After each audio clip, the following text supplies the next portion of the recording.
Halo guys, kembali lagi dengan OPS TV dan Kreatifin Indonesia dengan podcast terbaru kita, podcast Open BO, Bisnis dan Obrolan. Sangat menohok sekali ya. Menohok sekali, namanya memang kita nyarinya namanya itu udah 2 tahun ya. Kita Open BO, Bisnis dan Obrolan. Ini langsung dipotong ya nanti kalau di TikTok. Iya. biar langsung viral di TikTok gitu. Okay. Nah, kali ini kita ada kedatangan yang sangat spesial. Narasumber yang oke banget gitu ya. Pastinya nggak kalah dengan narasumber lainnya juga. Oke. Kita sambut Nadia Asrajingga. Hayo siapa?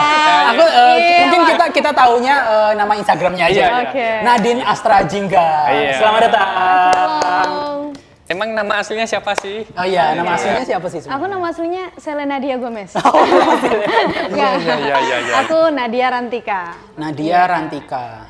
Jadi nama Instagram Nadine Asrajingga. Kayak nama pena aja, suka Asrajingga gitu. Oh, Asrajingga. Kayak pelangi ya? Senja ya. Senja gitu ya. Oke. Oke. Untuk kesibukannya sekarang apa? Kesibukannya sekarang kan fresh graduate ya. Baru banget kerja. Iya. Oke, apa kita juga Nadine siapa tadi? Nadine Asrajingga. Aku pulang nih ya, dilupain nih. Kita ngomong Nadia aja juga. Oke, Nadia. Nadia ini sampai sekarang katanya duta santri nasional. Nah, mau diangkat duta santri internasional.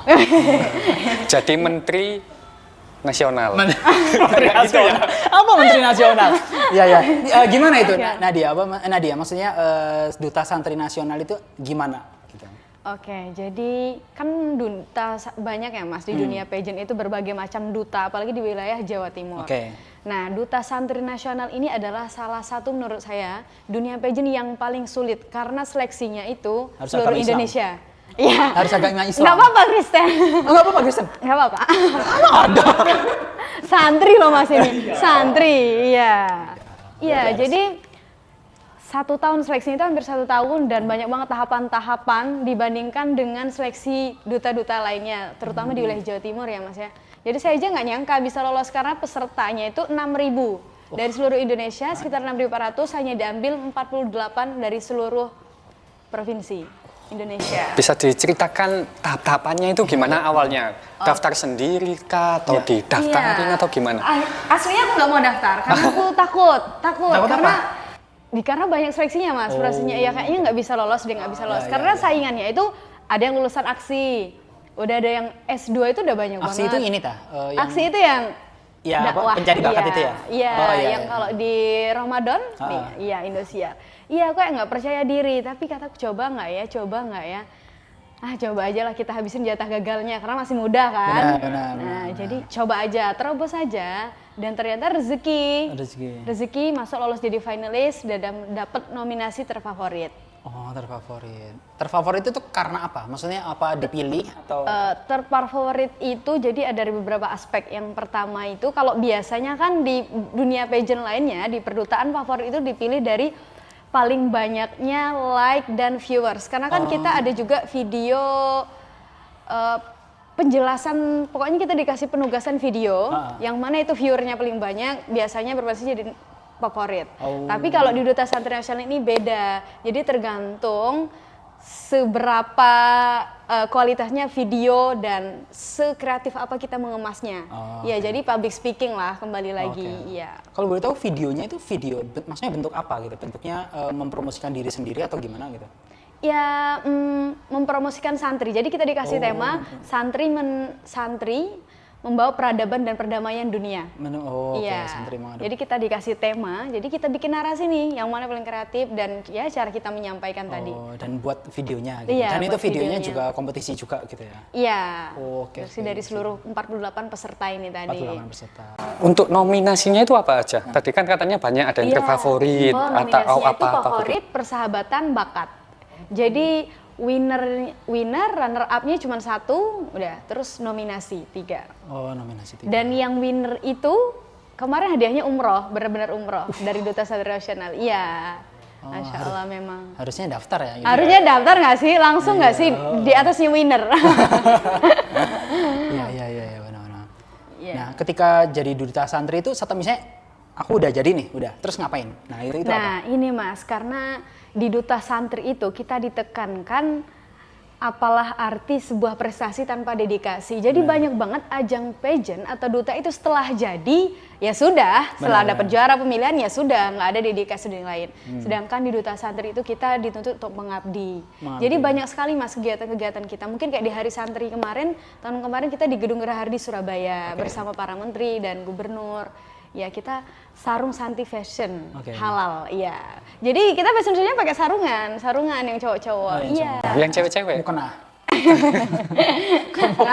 Tetap pakaian Islam. Oh tetap ya. Barangkali pakai mukena kan lucu gitu ya. Pengabdiannya itu dalam bentuk apa? Apakah langsung ke pondok-pondok atau gimana itu? Iya banyak sekali. Jadi kita kayak ada yang safari dakwah ke pondok-pondok. Kita juga banyak mengadakan ya sama acara-acara kegiatan-kegiatan yang positif lah.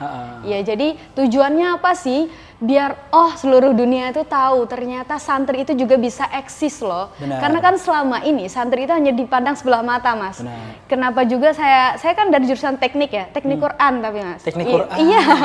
Jadi di UIN itu ada teknik Quran ya. Ada teknik Quran. Ya, jadi ilmu Al-Quran dan tafsir. Teknik Quran. Ya benar. Iya.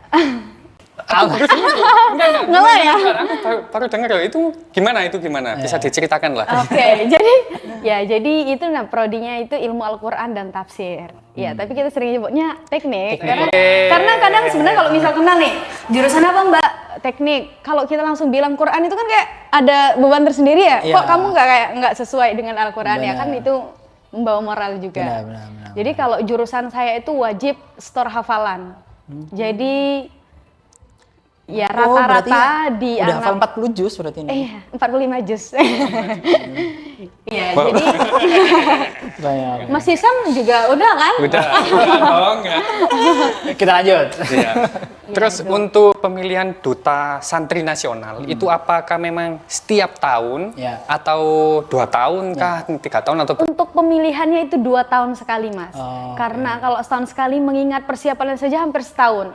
Saya ikut kampanye dari Ramai itu pembukaan pendaftaran dari Januari dan saya baru bisa seleksi itu sampai Oktober, sampai terpilihnya finalis.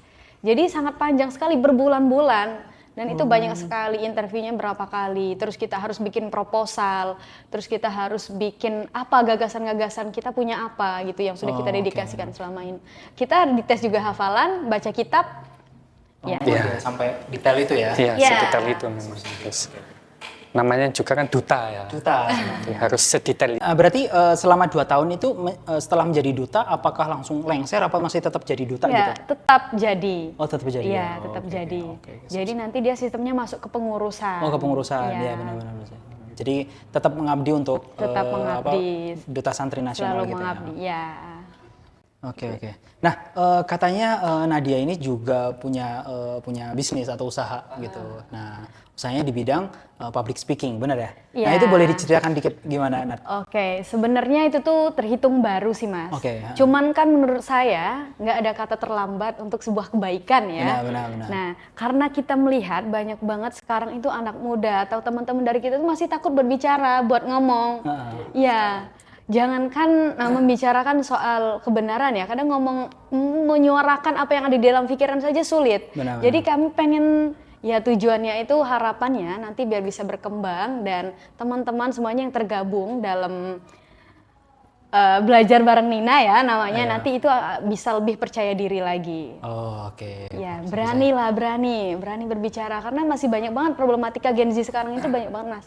Padahal kan sekarang itu kita ya era digital ya sudah dituntut untuk selalu harusnya berani berbicara. Benar. Menyatakan benar. Nah, ngomongin masalah percaya diri, Mas.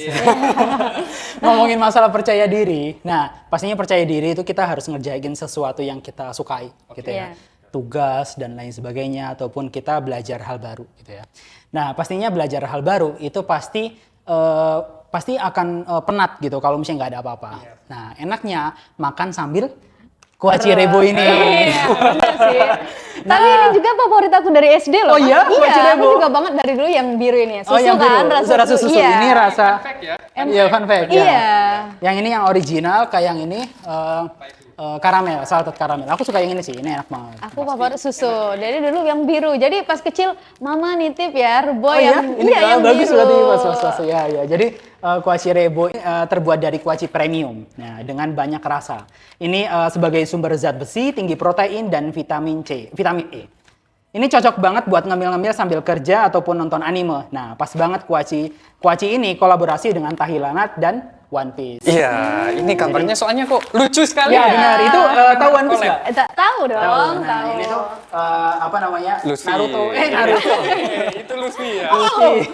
Ini ada Zoro. Ini itu Nami. Nami itu apa itu? Itu Itu Usopp. Usopp. Nah, Betul sekali. pastinya yang suka anime suka banget sih dengan kuaci ini. Kalian Enak wajib banget coba, ya. yang suka One Piece wajib beli ini. Ya. Kalian bisa coba beli di toko-toko terdekat. Oke. Gitu, minimarket terdekat. Oke. Ngomongin masalah tadi apa percaya diri tadi. Percaya diri ya.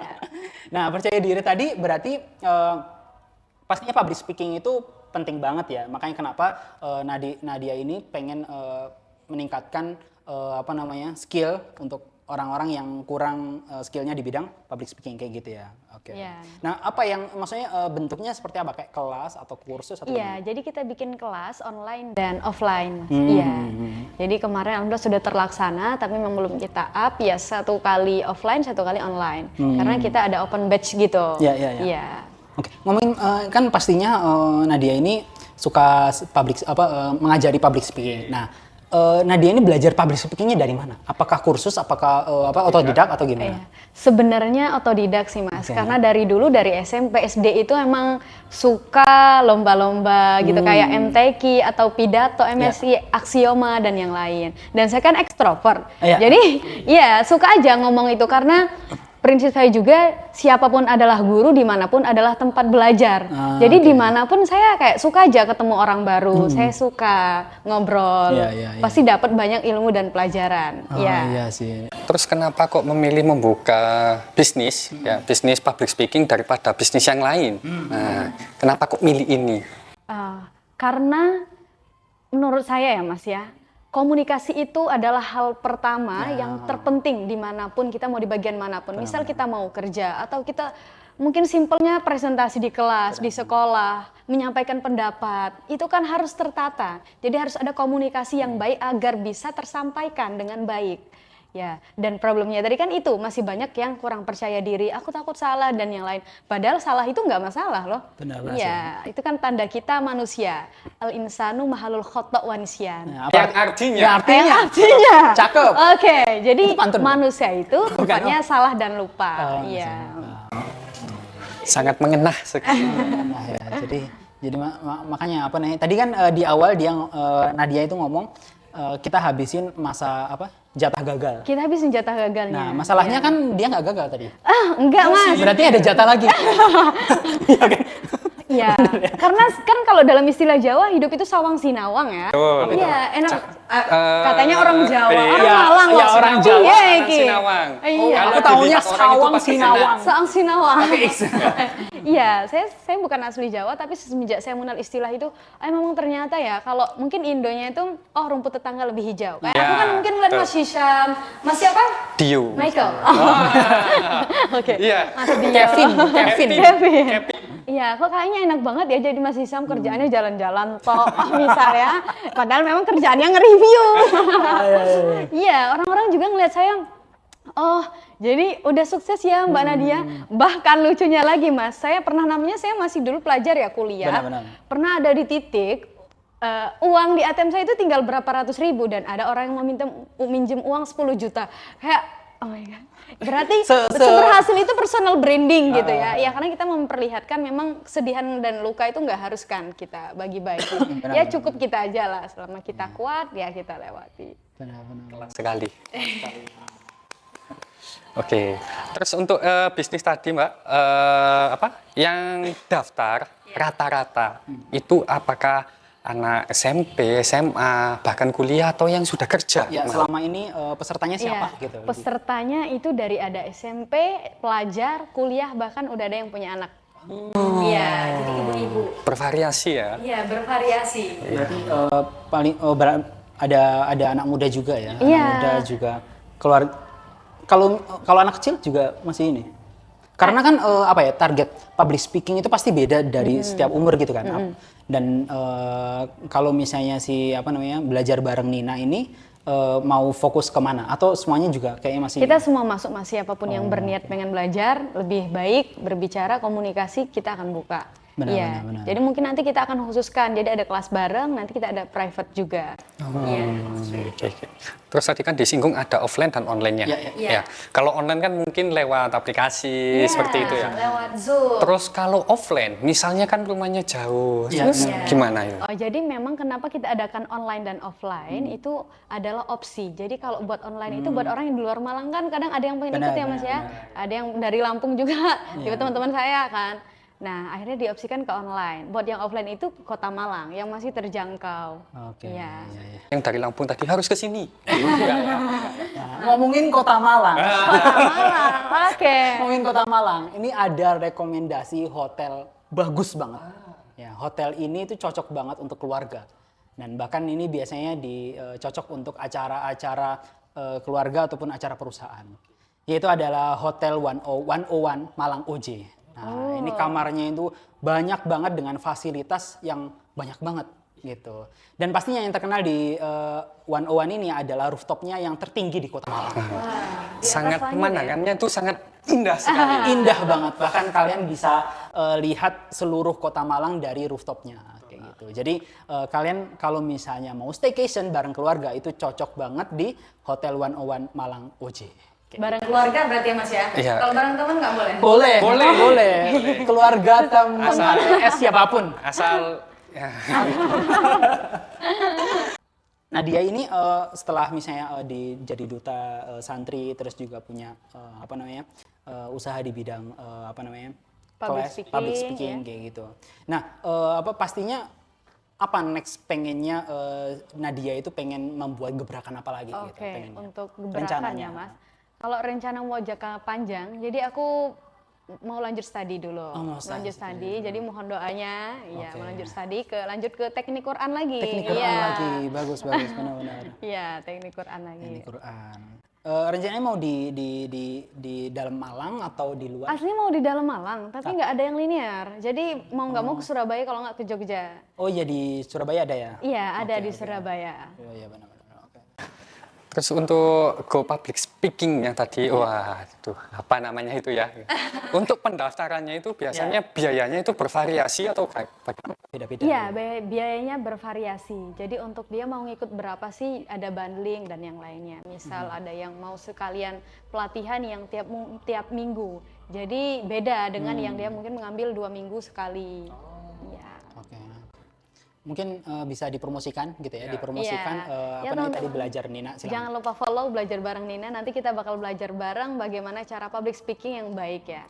Agar suara-suara dan aspirasi kita itu tersampaikan terutama untuk perempuan Mas. Karena perempuan ini kan banyak banget yang takut berbicara, takut. Iya. Karena di Indonesia itu kan masih ada budaya patriarki ya Mas ya. Benar. Nah, jadi banyak banget kan mungkin kasus-kasus kita lihat viral itu kan banyak kan ya sebenarnya dapat kekerasan dan yang lain tapi tidak berani bersuara. Karena dulu saya juga aktif sebagai aktivis perempuan di koordinator pemberdayaan perempuan pusat studi gender dan anak juga. Jadi saya pengen kita itu bisa loh perempuan-perempuan. Jadi ya memang harus kesetaraan gender itu. Jadi harus benar-benar harus diangkat gitu. Iya. Oke, mungkin itu aja ya. Jadi terima kasih Nadia gitu sudah datang di podcast kita. Pastinya nanti kita pengen tahu kedepannya belajar bareng Nina itu seperti apa. Oke, doa. Ditunggu selanjutnya. Nanti kita juga undang lagi. Iya. kita yang diundang? Iya. Siap, nanti kita gantian ya. Karena saya juga kan ngadain kelas-kelas. Oh iya. Seminar, kita sekalian belajar public speaking juga gitu ya. Jangan ini mas suhu. Oke, mungkin itu aja yang dari podcast kita. Terima kasih dan sampai jumpa. Assalamualaikum warahmatullahi wabarakatuh. Dadah.